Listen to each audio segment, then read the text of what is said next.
Hello guys, so Apple TV Plus was just released. So how to install it on Apple TV4? So it's not 4K, just Apple TV4 standard. So what you need to do is just go on the left here in the Apple TV box, not to Apple TV Store. And then what I do is just, you will see this notification here that Apple TV Plus is available now.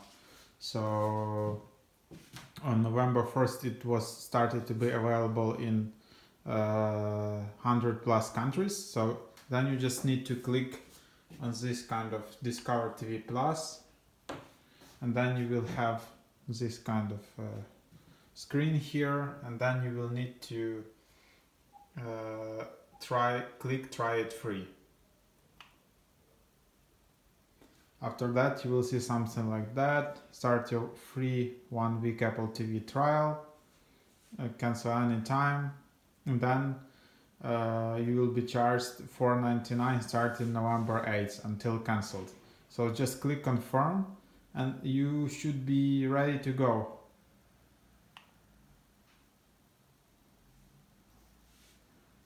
After that, obviously you will need to sign in with your Apple ID.